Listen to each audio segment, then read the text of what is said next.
es Laura Guzmán Stein y estuve en la Dirección de Trabajo Social del año 1979 a 1983.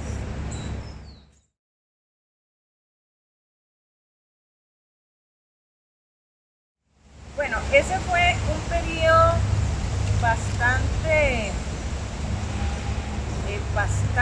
activo, con movimientos sociales, con grandes crisis. Yo señalaría ahí dos componentes importantes. Uno, ya se estaba impulsando a nivel mundial,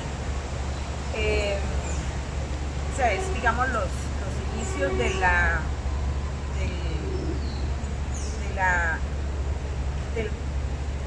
la reconversión del neoliberalismo, ¿verdad? Porque el neoliberalismo ha tenido como muchos ciclos.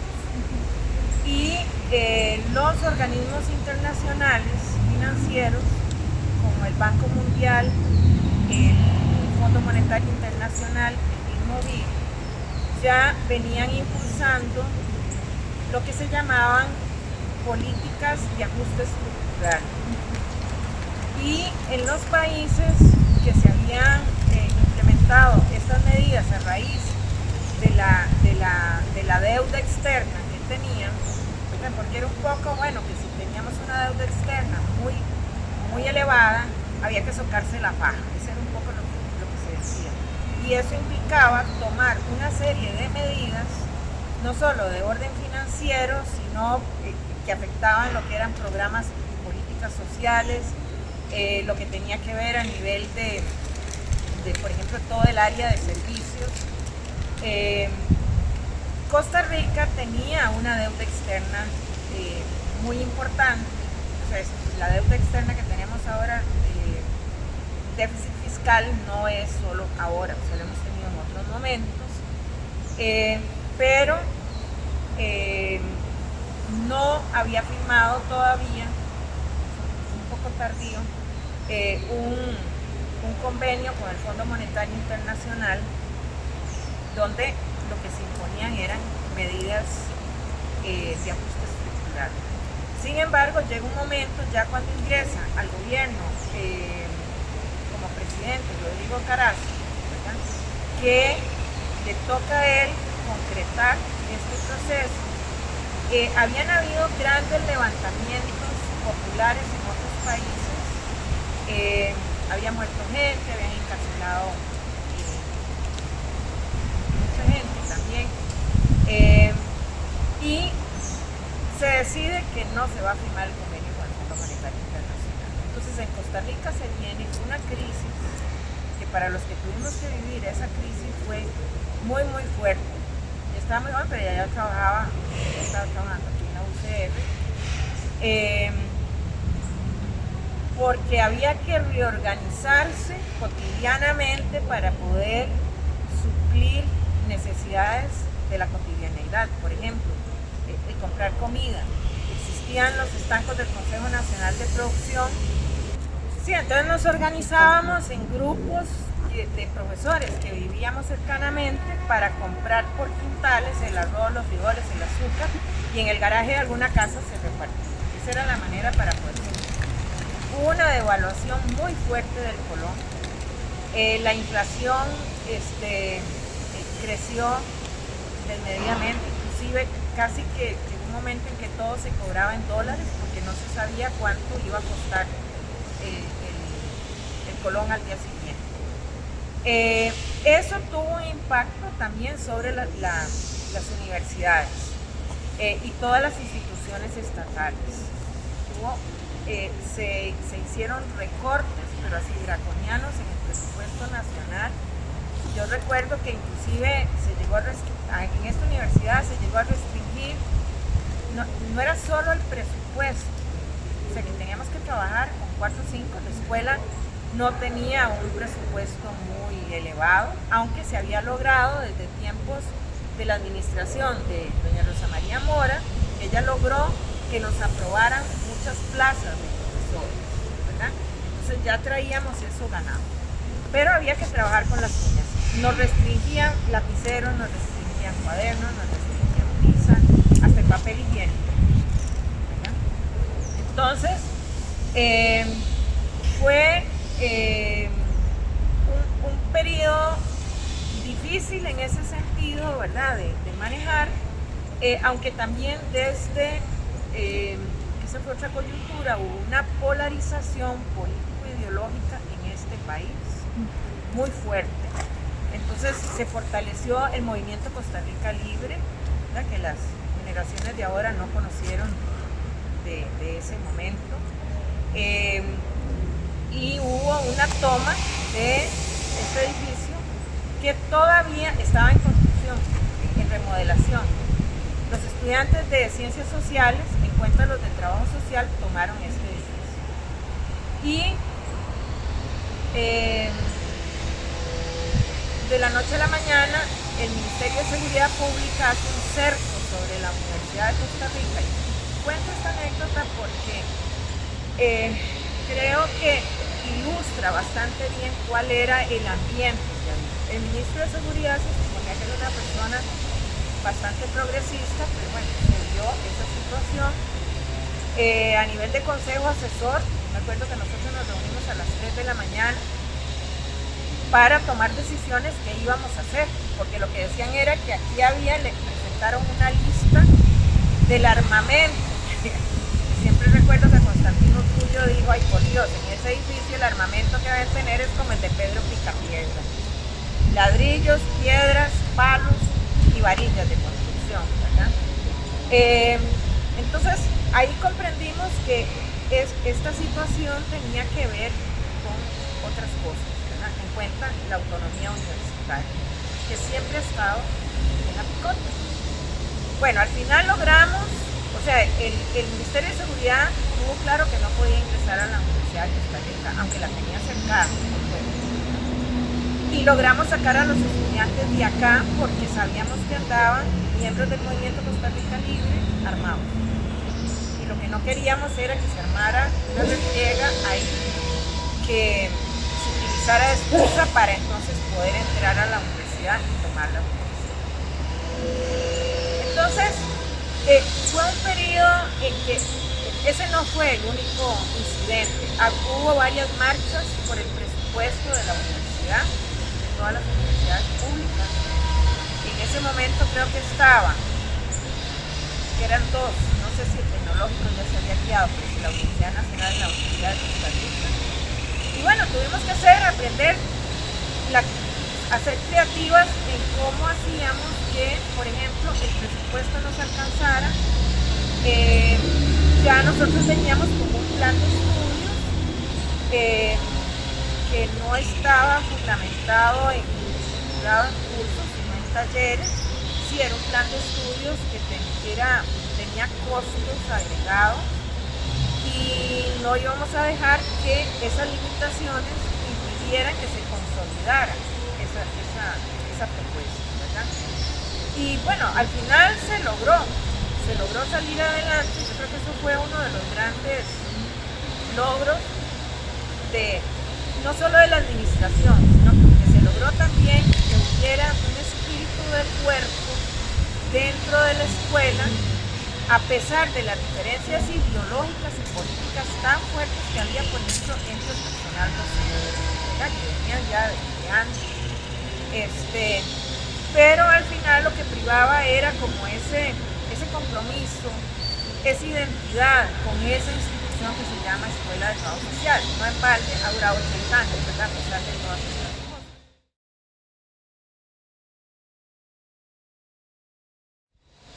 A mí me toca asumir en un momento histórico de la escuela muy particular. La escuela, cuando Rosa María Mora ella asume ya con un proyecto académico no muy estructurado, pero sí había una idea muy clara del proyecto académico y a dónde teníamos que estar en 10, 15 años. Yo creo que eso fue, ¿verdad? Yo siempre digo que en trabajo social nosotros tenemos unas lucideces en ciertos momentos pero ni nos nos damos cuenta, ¿verdad? Porque esa idea de a dónde queremos estar en 10 años, 15 años, no era una práctica común en este país. Y que eso tenía que irse cubriendo por etapas. Entonces, estaba bastante claro cuáles eran las características del proyecto académico que se quería, cuáles eran los principios, los objetivos que debían orientarlo, cuáles eran pedagógicamente, ¿verdad? Cómo se tenían que estructurar, bueno, todo el tema de los talleres. La Escuela de Trabajo Social, ya en tiempos de Rosa María, habían dos diferencias marcadas, dos grupos, digamos, eran por edad, había un grupo muy joven y un grupo que ya tenía tiempo de estar en la escuela y venía con la escuela anterior, ¿verdad? Acostumbrados a un modelo pedagógico muy diferente, a trabajar en cursos y la cuestión de los cursos es que yo era dueña, y máxime si yo adquiría propiedad, ese curso era mi propiedad, yo más o menos lo manejaba, ¿verdad? Cuando eso se rompe, aunque sea en el plano de las ideas primero, eso genera inseguridad en la gente, ¿verdad? Porque la línea de confort se rompe. Y eso yo recuerdo mucho, porque las que éramos más jóvenes, ¿verdad? Queríamos aquí hacer cambios, y yo creo que ese fue un factor importante. O sea, Rosa María Mora jugó un papel muy importante en lograr que ese proceso se hiciera de manera pausada. Entonces, en el periodo de Rosa María se empieza a implementar ese plan de estudios basados en ese componente pedagógico que era el taller. Cuando yo asumo la dirección, correspondía como tarea principal implementar el plan la reforma organizativa administrativa.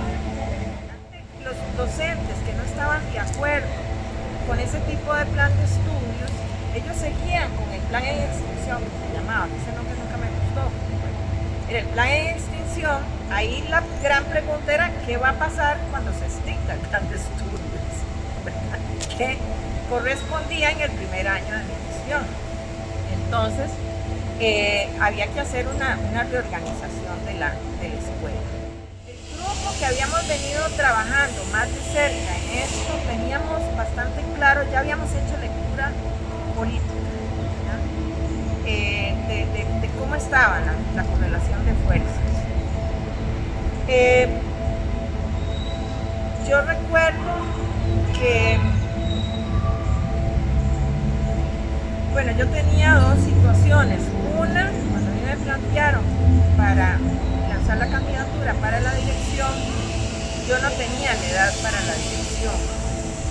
Y yo sabía que eso iba a ser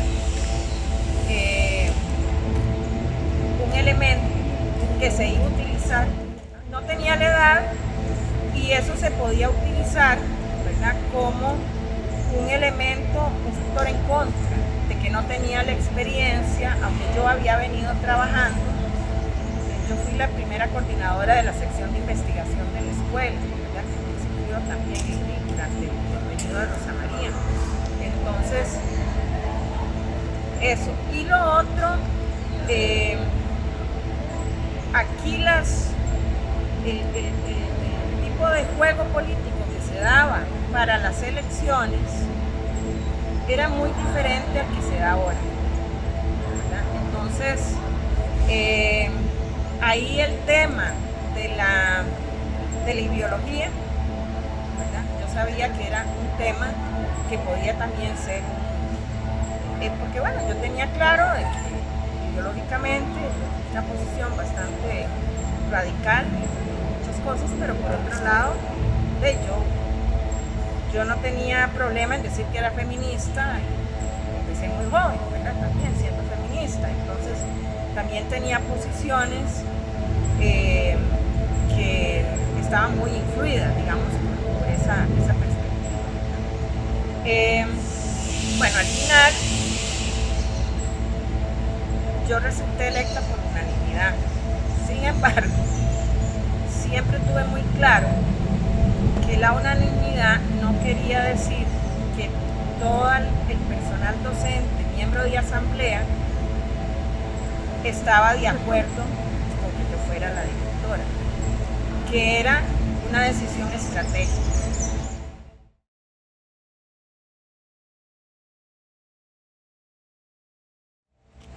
A la gestión mía le correspondía priorizar, uno, lograr la consolidación, por lo menos en una primera fase de lo que era el plan de estudios, porque seguía siendo una experiencia que requería de recursos, no solo financieros, sino, por ejemplo, una de las grandes luchas que se inició en el periodo de Rosa María, pero que me correspondió a mí continuarlo y reforzarlo, es el tema de las cargas académicas. Porque las cargas académicas en la universidad, en ese momento, pero aún ahora, siguen definidas a partir de ese modelo curricular basado en cursos. Pero resulta que en los talleres era un equipo de docentes que sí tenían delimitado cuáles eran los temas, ¿verdad?, que desarrollaban. Eran multidisciplinarios e interdisciplinarios en ciertos momentos. Pero eso hacía también de que los que no teníamos la responsabilidad principal de desarrollar esos contenidos, pudiéramos en las discusiones, en los trabajos en clase con los estudiantes, o cuando estábamos analizando situaciones que se presentaban, por ejemplo en la práctica, o resultados de investigaciones, que todos aportáramos sobre un mismo tema, porque teníamos elementos, teníamos formación también para poderlo hacer. Entonces, lógicamente, al ser un trabajo de equipo, un trabajo colectivo que está fundado en esa discusión, en esa reflexión, al final todo el equipo terminaba individualmente, cada uno de nosotros terminaba dando más horas. Era una realidad. Había que realizar trabajos, pero también, por ejemplo, ya no era la profesora de práctica la que iba al campo a supervisar a los estudiantes. Iban otro colega del equipo, o podrían ir 3 o 4, dependiendo del tipo de actividad que se iba a hacer en esa supervisión, que generalmente incluía de 6 a 9 grupos de práctica. Por ejemplo, en San Carlos habían 9 grupos de práctica en diferentes asentamientos campesinos. Entonces, nosotros salíamos, para que se tomen una idea más o menos de cómo era la cosa, salíamos lunes y regresábamos jueves. El viernes era para terminar de revisar trabajos, poner notas, reunirnos nosotros. Esos asentamientos campesinos no tenían las condiciones que tienen hoy en día. En la mayoría no había electricidad, no había agua potable. Los caminos eran un desastre. Los carros de la U, que eran unos jeeps, Toyota y Land Rover, ¿verdad? El mantenimiento no era, esa parte no estaba muy organizada aquí ahora sí. Y los caminos eran bastante malos, o sea, más de una vez nos tocó, me acuerdo, mi padre Pancho, que era profesor, de tener que cruzar, se nos pegó el jeep en el río y había que ir a buscar huellas. Y Pancho tener que ir a buscar en la comunidad más cercana unos huellas, el jeep podía venir y empujando el jeep, caer, ¿verdad?, en el barrial. Y quedarse así hasta que, ¿verdad?, pudimos llegar a la comunidad supervisada. Por eso era que también muchos de los docentes que estaban en el plan de estudios en extinción no lo podían entender, ¿verdad? No querían veían con mucho temor que se acabara ese plan de estudios y tener que ir a hacer prácticas en esas condiciones. No es que no hubiera sido gente comprometida, gente, o sea, dieron luchas muy importantes en instituciones, en la misma universidad, desde el colegio, y bueno, de ahí, uno tiene como un ciclo, ¿verdad? Pero sí, yo me acuerdo que cuando presentábamos los informes de lo que se estaba haciendo y dónde estaban los centros de práctica, aún en zonas urbano-marginales, la gente se volvía a ver y, ¿verdad?, lo pensaban si realmente podían o estaban en condiciones de poder participar en una experiencia de eso. Entonces ahí había que lograr cambios en lo que era el sistema de cargas académicas, inclusive para que no se alcanzara, o sea, que por lo menos se reconociera que la práctica implicaba más tiempo, porque además la tripleta, que era la base del proyecto académico, incluye no solo el plan de estudios, sino que incluía toda la organización administrativa, etcétera, era la integración de teoría práctica. O sea, tenía que ser un proyecto académico que permitiera eso.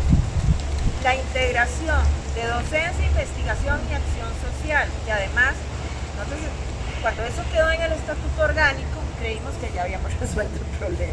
Así como que si se hiciera automáticamente, ¿verdad? Está en el estatuto y todo el mundo va a entender y se va a comprar la bronca de integrar y hacer cambios para que se integre docencia, investigación y acción social y se realicen en las unidades académicas las 3 funciones integradas. Y luego la reorganización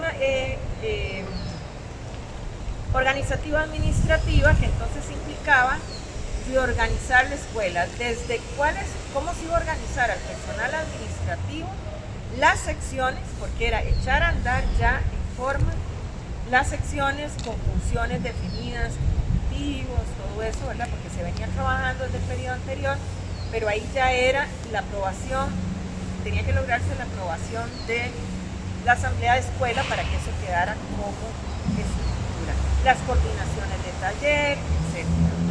Entonces, ese fue un logro, no fue fácil ni a lo interno ni a lo externo.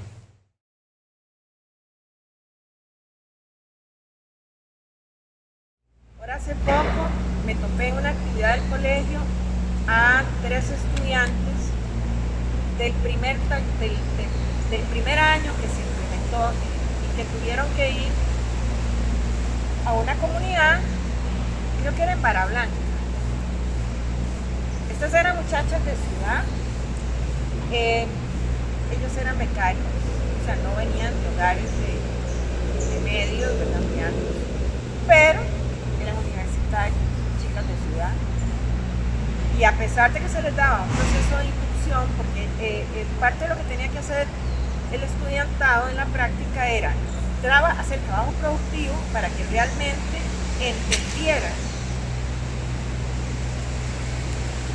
lo que eran las condiciones de trabajo de la gente ahí en esa comunidad, cómo se insertaban en el trabajo. O sea, era manejar la categoría empleo y la categoría trabajo, no solo desde la teoría, sino desde la práctica, en un momento en que estábamos viviendo una crisis muy seria, o sea, donde la pobreza creció y en mucha gente en este país lo que hacía era una comida del día. Y ellas no se lo tomaban en serio. Ellas y ellos, porque tenemos pocos estudiantes para no se lo tomaban en serio, pensaban que la gente se quedaba. Entonces, ahí se dieron 2 situaciones. Las que iban para Barra Blanca y otras 2 comunidades en que la actividad principal, que era la lechera, tenían que ordeñar. Esas nunca habían ordeñado, lo más que habían hecho era sacar la leche de una caja. ¿Acá? Bueno. Entonces ya se van y El encargado del ordeño se les queda viendo, les empieza a explicar, vea, tiene que hacer así, una cosa de las uñas, pintar, se les queda viendo y les dice, yo era contado por ellos, chiquillas, ustedes saben lo que es ordeñar. ¿Qué es lo que se ordeña? Claro, las vacas. Ajá. Y entonces les empieza a hacer una serie de preguntas para que cayeran en la cuenta que las vacas sienten y que además, dependiendo no solo de cómo uno ordeñe, sino si anda con uñas largas, les puede romper la uña. ¿Y cuáles son las consecuencias? Se les explicó lo que es la mastitis. Entonces les digo, no, así no pueden venir. Bueno, a nosotros nos llamaron de un público que había cuando la gente usaba los públicos, de la comunidad, profesora, ¿qué hacemos? No podemos trabajar, ¿sí? ¿Qué creen que tienen que hacer? Si no hacen el trabajo, en eso no puntúan. Tendrían que tener razones muy de peso. Entonces reflexionen ustedes a ver si tienen razones de peso o qué. Pero por otro lado, así no pueden ir a trabajar. El señor tiene razón. Ustedes le van a echar a perder las vacas. Bueno, entonces tuvieron que cortarse las uñas y quitarse. Entonces ahí la novela fue conseguir acetona en el pueblo. Ellas después lo contaban, ¿verdad? Lo contaban, era una mezcla como entre tristeza de haberse cortado las uñas, que habían cuidado tanto, pero por otro lado también como la pena de que torta, que insensibles que fuimos, ¿verdad? Y no darnos cuenta de eso y no pensamos. Entonces que eso nosotros lo utilizábamos luego cuando venían estudiantes nuevos que iban por primera vez a una comunidad, que ellos hicieran la inducción con ese tipo de experiencias para que los estudiantes empezaran a reflexionar qué implica ir a hacer no solo cosa mecánica, ¿no? Sino que es realmente pensar cuáles son las condiciones que se requieren. Ellas me señalaban, dice, a mí esa experiencia me dijo, me cambió la vida. Yo después de eso nunca volví a ser igual. Me volví una persona más sensible, más reflexiva, más empática.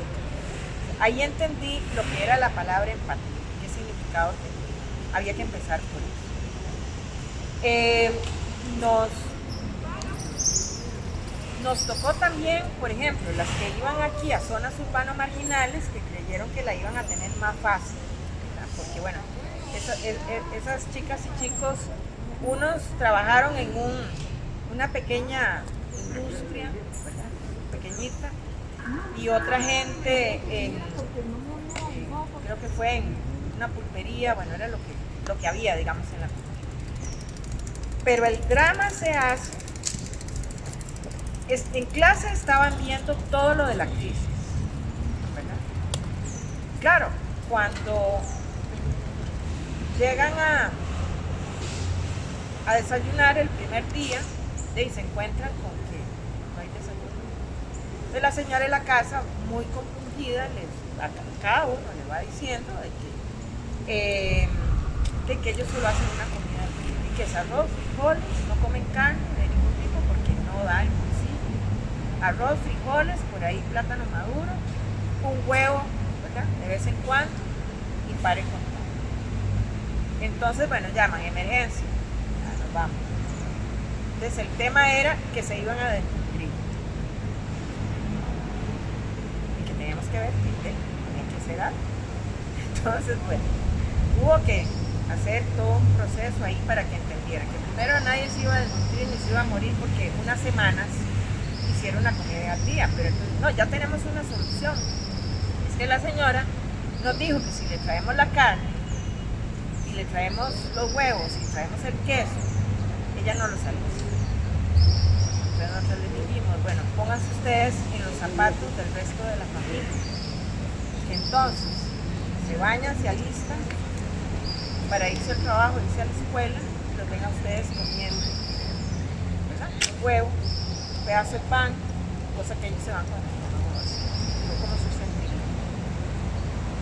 Bueno, entonces ya empezamos, bueno, al final se acomodaron, se acomodaron a la situación, empezaron a ver, algunos lo empezaron a ver un poco así como en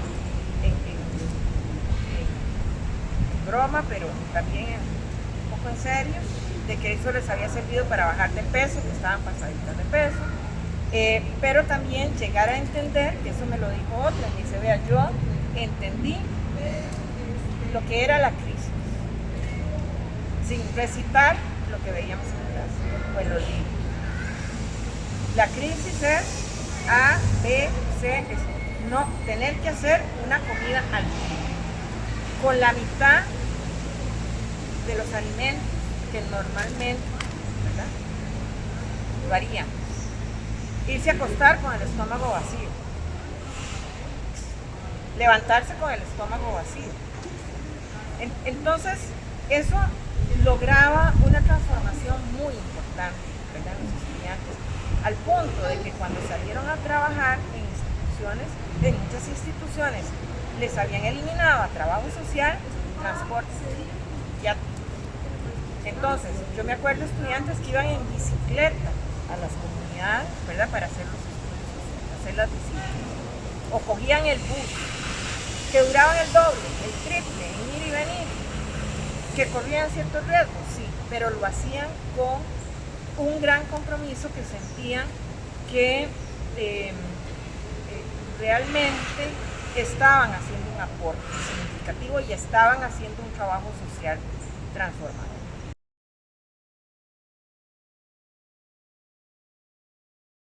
Vean, estamos viviendo un momento histórico, cultural, pero no sé si se va a quedar siendo cultural, de grandes incertidumbres, y que además nos agarra en un momento en que la economía está mal, estamos mal en lo social, o sea, ¿cuánto vamos a poder lograr avanzar en salir? Yo creo que aquí uno de los grandes desafíos es que a nivel de la producción de trabajo social en Costa Rica logremos trabajar en conjunto. O sea, las prioridades no pueden ser las prioridades de la formación, las prioridades del colegio, en cuestiones, por ejemplo, salariales, de condiciones de trabajo, lo gremial, ni tampoco desde el ámbito laboral separado. Esto tenemos que trabajarlo en conjunto. Y con un apoyo muy fuerte de lo que es la investigación, no solo desde las universidades, sino desde el colegio, y lo mismo en lo que es la formación. La formación no es una exclusiva responsabilidad de las universidades. Las organizaciones gremiales tienen una gran responsabilidad en eso, porque una vez que salen de la universidad, el colegio tiene que darle continuidad a esa parte con lo que se llama educación permanente. Creo que ya desde hace como 3 años, 3 años, el colegio viene dando pasos en la dirección correcta. El hecho de que se haya conformado una unidad de investigación, una unidad de educación permanente en el colegio, yo creo que eso inclusive va a facilitar esas alianzas estratégicas, ¿verdad?, en centros de formación académica, las organizaciones gremiales, y, ¿por qué no?, en determinado momento habría que articular, bueno, que hay organizaciones gremiales en distintas instituciones, ¿verdad?, que habría que articularlo de una manera en que se pueda hacer con apoyo de los mismos jerarcas de las instituciones. Temas, vean, trabajo y salud siguen teniendo vigencia, pero hay que replantearlos en el marco de lo que son los grandes cambios demográficos que está teniendo el país.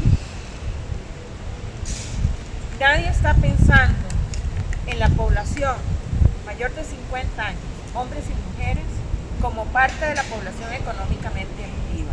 Y en muchos casos seguimos siendo población económicamente activa.